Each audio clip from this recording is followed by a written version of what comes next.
বিসমিল্লাহির রহমানির রহিম। আসসালামু আলাইকুম রহমতুল্লাহ। মাছ চাষ তো অনেকেই করছে, কজন সফল হচ্ছে?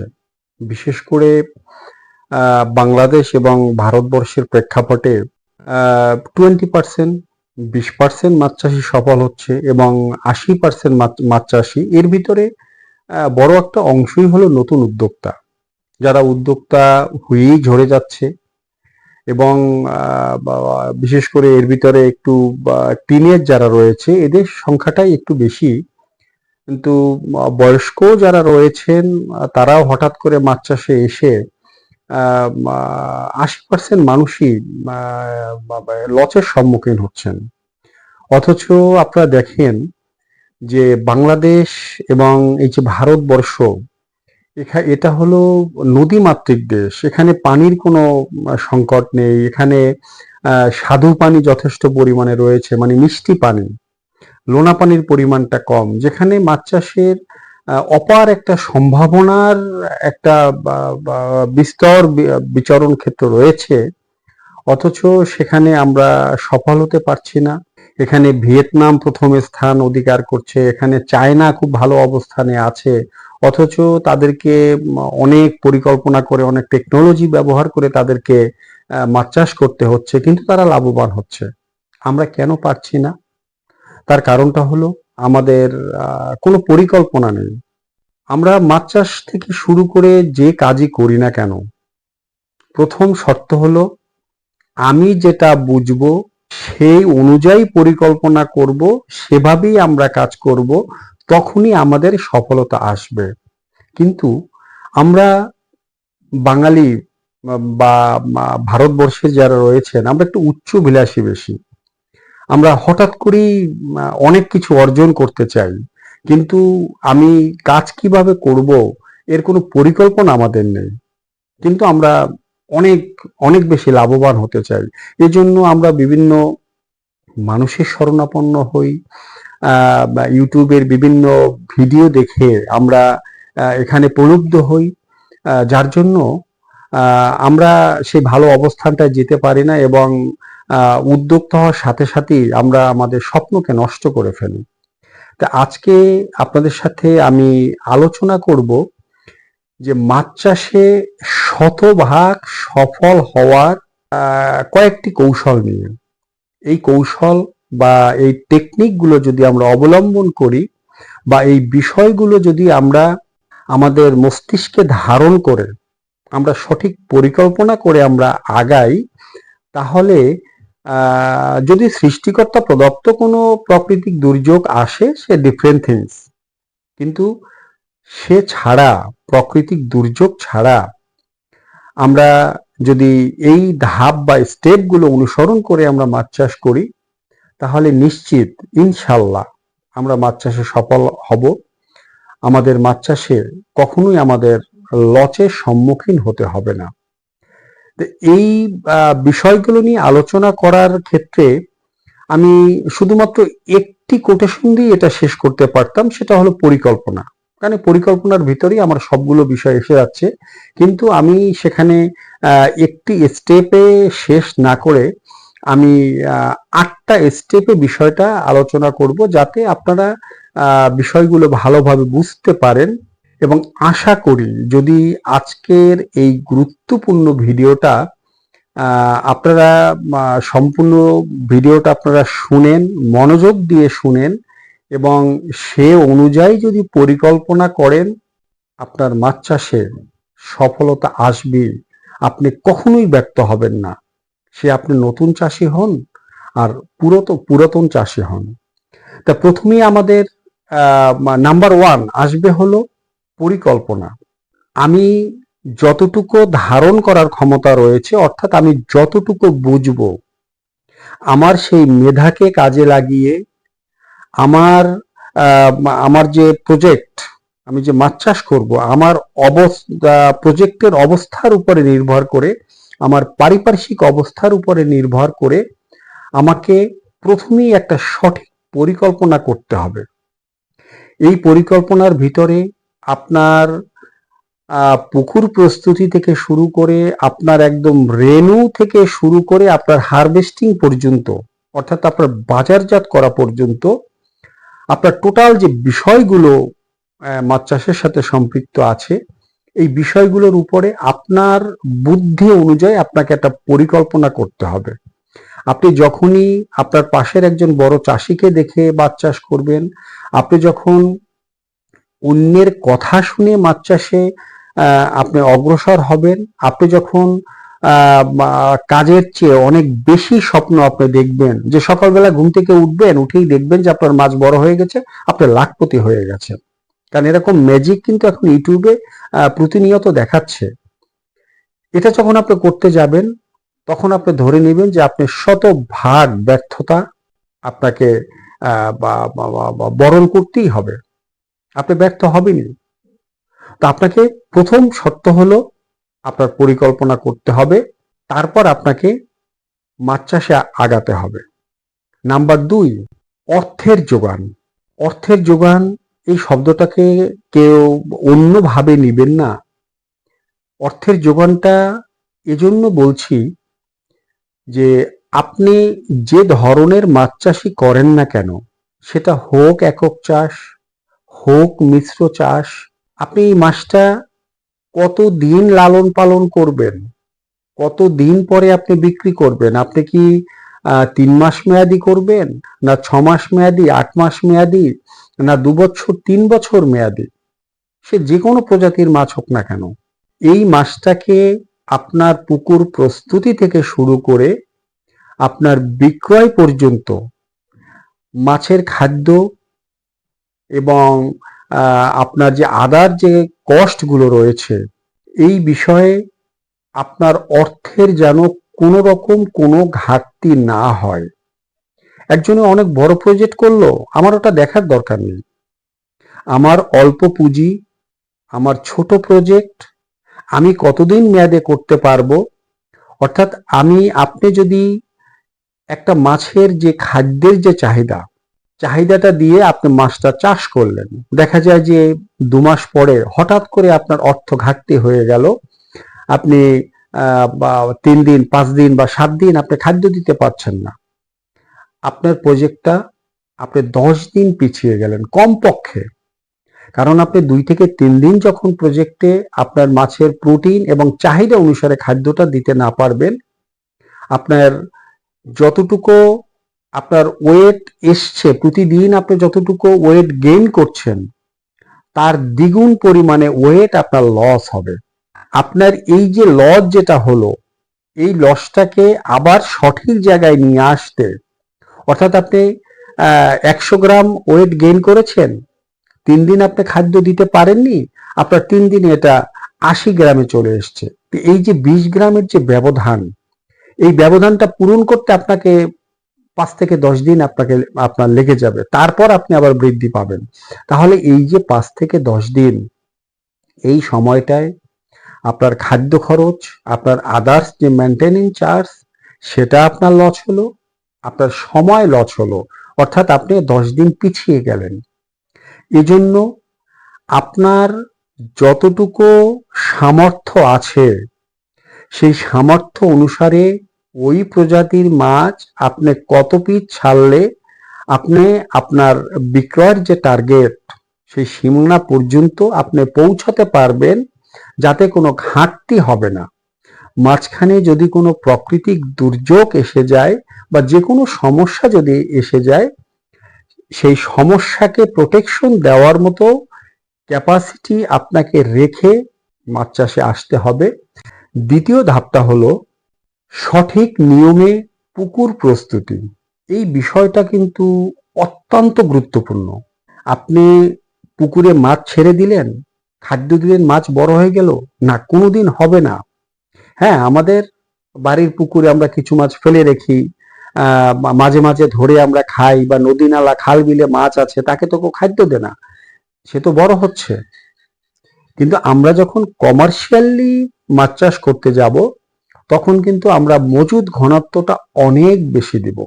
সেখানে আমাদের নানা ধরনের প্রবলেম এখানে ফেস করতে হবে, যার জন্য সঠিক নিয়মে আমাদের পুকুর প্রস্তুত করা অত্যন্ত গুরুত্বপূর্ণ।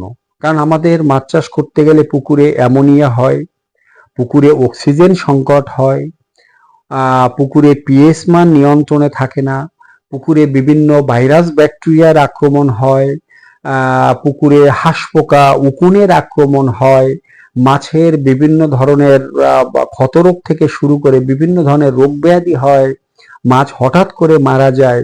এই প্রবলেমগুলো কিন্তু আমাদের প্রতিনিয়ত ফেস করতে হয়। তো আমরা মাছ চাষ করার আগে যদি পুকুর প্রস্তুতিটা শতভাগ সঠিক নিয়মে আমরা করি, তাহলে আমাদের এই একটি সমস্যা নিয়েও ভাবতে হবে না।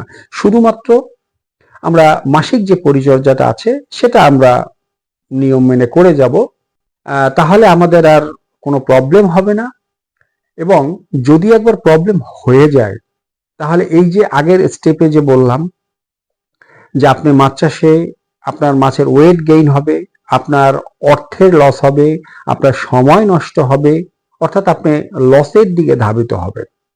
এই জন্য প্রাকৃতিক পরিবেশ ঠিক রাখার জন্য, প্রাকৃতিক খাদ্যের অ্যাভেলেবিলিটি থাকার জন্য, কারণ মাছের কিন্তু প্রিয় খাদ্য হলো প্রাকৃতিক খাদ্য, যে প্রাকৃতিক খাদ্যের মাধ্যমে অর্থাৎ জুপ্ল্যান্টন, ফাইটোপ্ল্যান্টন এবং বেনথোজ বা কাইরোনোমিক কেঁচো জাতীয় প্রাণী, এছাড়াও 16 থেকে 1800 প্রজাতির মশা মাছি কীটপতঙ্গ যেটা আমাদের পুকুরে এসে বাসা বাঁধে, এরা এখানে ডিম দেয়, এখান থেকে লার্ভা তৈরি হয়, যা যথেষ্ট আমিষ সমৃদ্ধ এবং প্রিয় একটা মাছের খাদ্য, যেখান থেকে আমরা 35 থেকে 40% চাহিদা আমরা পূরণ করতে পারি। তো এই চাহিদা পূরণ করার জন্য আমাদের পুকুর প্রস্তুতি অত্যন্ত গুরুত্বপূর্ণ এবং সঠিক নিয়মে পুকুর প্রস্তুতি করতেই হবে, এর কোনো বিকল্প নেই। নাম্বার 4 হলো মজুদ ঘনত্ব। মজুদ ঘনত্ব খুব খুব গুরুত্বপূর্ণ একটা বিষয়।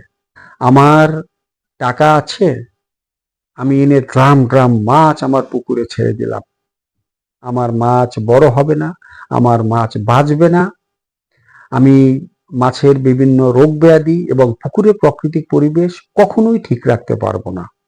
তো আপনি যে প্রজাতির মাছ চাষ করেন না কেন, সেটা হোক একক চাষ, হোক মিশ্র চাষ, আপনার ওই প্রজাতির মাছের প্রতি শতকে উৎপাদন ক্ষমতা কতটুকু রয়েছে এটা আপনাকে আগে জানতে হবে। সেই উৎপাদন ক্ষমতা অনুসারে আপনি কোন সাইজের মাছ আপনি বাজারজাত করবেন, এই ধারণাটা রেখে আপনাকে ওই প্রজাতির নিয়ম অনুসারে মজুদ ঘনত্ব অবশ্যই দিতে হবে।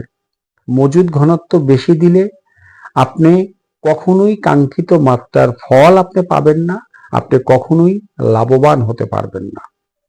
নাম্বার 5 হলো প্রোটিন বা আমিষের চাহিদা পূরণ। একক চাষের মাছ হোক বা মিশ্র চাষের মাছ হোক, প্রত্যেকটা মাছের প্রোটিন বা আমিষের আলাদা আলাদা চাহিদা রয়েছে। আর প্রোটিন মানেই হলো মাংস। আমরা যখন তার চাহিদা অনুসারে প্রোটিন সমৃদ্ধ খাদ্যটা আমরা তাকে প্রদান করব, তখনই তার দৈহিক বৃদ্ধিটা হবে। আমরা প্রোটিনের হিসাব না করে যদি পর্যাপ্ত পরিমাণে খাদ্য আমরা পুকুরে ঢেলে দেই, তাতে আমাদের মাছের দৈহিক বৃদ্ধি আমরা কখনোই কাঙ্ক্ষিত মাত্রার পাবো না এবং পুকুরের প্রাকৃতিক পরিবেশ নষ্ট হয়ে যাবে। এজন্য প্রজাতি অনুসারে প্রোটিন বা আমিষের চাহিদা জেনে আপনাকে ওই প্রোটিন বা আমিষ সমৃদ্ধ খাদ্য তার প্রয়োজন অনুসারে দিতে হবে। নাম্বার 6 হলো বিক্রয়ের উপযোগী সময় নির্ধারণ করা। আপনি মাছ ছেড়ে দিলেন, মাছ বড় হলো, আপনি জাল টেনে মাছটা লোকাল পাইকার কিংবা আড়তে নিয়ে বিক্রি করে দিলেন না, আপনি কিন্তু সেই আপনার যে কস্টিং যেটা হয়েছে, এই কস্টিং এর সাথে সামঞ্জস্যতা রেখে আপনি কিন্তু সেই মূল্যটা পাবেন না। এজন্য কোন সময় আপনার এরিয়াতে মাছের চাহিদাটা বেশি থাকে, এই সময়টা নির্ধারণ করে আপনাকে মাছটা বিক্রি করতে হবে। এক্ষেত্রে আরেকটা লক্ষণীয় বিষয় হলো যে সাধারণত আমাদের এই বাংলাদেশ এবং ভারতবর্ষের প্রেক্ষাপটে আপনি দেখবেন যে চৈত্র মাসের শেষ সপ্তাহ থেকে কিংবা বৈশাখের প্রথম সপ্তাহ থেকে মাছের বাজার দরটা একটু আস্তে আস্তে আস্তে আস্তে বৃদ্ধি হতে থাকে, এবং বিশেষ করে শ্রাবণ এবং ভাদ্র এই দুটো মাস মাছের কিন্তু সর্বোচ্চ বাজার মূল্যটা বাজারে থাকে। তার কারণ হলো এই সময়টায় আপনার নদী নালা খাল বিল পানিতে ভরপুর থাকে। এ সময় পর্যাপ্ত পরিমাণে বিভিন্ন ধরনের মাছ পাওয়া যায় না, এবং মাছের বড় একটা চাহিদা পূরণ হয় সামুদ্রিক মাছ দিয়ে। এ সময় জেলেরা সমুদ্রে অত্যাধিক তুফান থাকার জন্য তারা কিন্তু গভীর সমুদ্রে যেতে পারে না। তারা হয়তো সমুদ্রের কাছে ধারে কাছে কিছু মাছ তারা আহরণ করে, কিন্তু এ দিয়ে কিন্তু আমাদের চাহিদা পূরণ হয় না। তো এই সময়টায় আমাদের নদী নালা সামুদ্রিক মাছও অতটা থাকে না, এবং মাছের যে সাইজ, অর্থাৎ বৈশাখ মাসে বৃষ্টি হওয়ার পর তো নতুন মাছের ডিম এবং রেণুটা আসে, এই সময় কিন্তু বড় সাইজের মাছটাও পাওয়া যায় না। পুরনো মাছ যারা চাপের মাছটা রাখে বা পুরনো মাছ যাদের থাকে, এই সময়টায় বিশেষ করে আষাঢ় শ্রাবণ ভাদ্র এই 3টা মাস কিন্তু মাছের সর্বোচ্চ বাজার থাকে। যখনই আপনার আশ্বিন মাস চলে আসবে তখনই দেখবেন যে আপনার ভাদ্র মাসের চেয়ে প্রায় 1/3 3/1 দাম বাজার মূল্যটা আপনি কম পাচ্ছেন। নাম্বার 7 হলো ক্রেতা বা ভোক্তার চাহিদার অনুপাত। এই ক্ষেত্রেই কিন্তু আমরা চাষিরা অনেক বড় ধরনের ভুল করে থাকি। আমি বাজারে গিয়ে দেখলাম যে এই ধরনের মাছের এখন দামটা বেশি, বা এই ধরনের মাছের এখন চাহিদাটা বেশি। সবাই এই ধরনের মাছটা চাষ করছে। আমি ইউটিউব খুললেই দেখি চাষিরা এই মাছ চাষে আগ্রহটা তারা বেশি হচ্ছে। আমি ফট করে এই ধরনের একটা মাছ আমি চাষ করে দিলাম। কিন্তু একজন মাছ চাষির অবশ্যই হিসেব করতে হবে আপনার এলাকার হিসাবটা, যে আপনার এলাকাতে কি ধরনের মানুষের বসবাস বেশি, কোন ধরনের মাছ তাদের ক্রয় সীমার ভিতরে। এখন আপনার এলাকায় ধরা যাক যে আপনার তেলাপিয়া পাঙাশ মাছের চাহিদাটা বেশি, আপনি সেখানে রুই কাতলার চাষ করলেন। আপনার হয়তো পর্যাপ্ত পরিমাণে সেই অর্থের যে যোগান সেটা আপনার নেই, যে আপনি মাছটাকে 2 থেকে 3 বছর আপনি ধরে রাখবেন, এবং তারপরে আপনি অনেক দূরে বা ঢাকাতে এনে বা যে জায়গাতে এই বড় মাছের চাহিদা রয়েছে আপনি সেখানে গিয়ে বিক্রি করবেন। এমন অর্থ সম্পদশালী চাষির সংখ্যা কিন্তু খুবই কম। আমরা যারা অ্যাভারেজ মাছ চাষি, আমরা যারা ক্ষুদ্র খামারি, আমাদেরকে সবসময় হিসাব করতে হবে যে আমার এলাকায় কোন মাছের এবং কোন সাইজের মাছের চাহিদাটা বেশি। আমার এলাকায় রেনুর চাহিদা বেশি, অর্থাৎ রেনুর পাইকার বেশি, আমি রেনু চাষ করব। আমার এলাকায় পাঙাশ মাছের ক্রেতা বেশি, আমি পাঙাশ মাছ চাষ করব।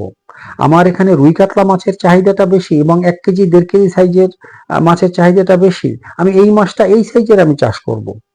সব সময় আপনার এলাকাতে মাছের যে ক্রেতা বা ভোক্তা এর কোন ধরনের মাছ এবং কোন সাইজের মাছের চাহিদাটা এখানে বেশি রয়েছে, এই চাহিদা অনুসারে আপনাকে অবশ্যই মাছ চাষ করতে হবে, নতুবা আপনি কখনোই মাছ চাষে সফল হতে পারবেন না, লাভবান হতে পারবেন না।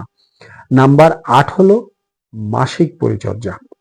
আমরা যদি সঠিক নিয়মে পুকুর প্রস্তুত করি, আমরা যদি মজুদ ঘনত্বটা ঠিক রাখি, এরপরে আমাদের শুধুমাত্র এই যে চুন লবণের যে ডোজ বা মাঝে মাঝে একটু চিটাগুড়ের ডোজ, অর্থাৎ মাসিক পরিচর্যায় যে কাজটা আমরা পুকুরে করে থাকি, এটা করলেই কিন্তু আমাদের পুকুরটা একদম নিরাপদ থাকবে। কোনো রকম আমাদের পুকুরে কোনো রকম রোগ ব্যাধির আক্রমণ হবে না, মাছ অসুস্থ হবে না, আমরা মাছের সঠিক মাত্রার বৃদ্ধিটা আমরা পাবো। এই জন্য মাসিক পরিচর্যা আমরা কোনোভাবেই অবহেলা বা অবজ্ঞা করব না।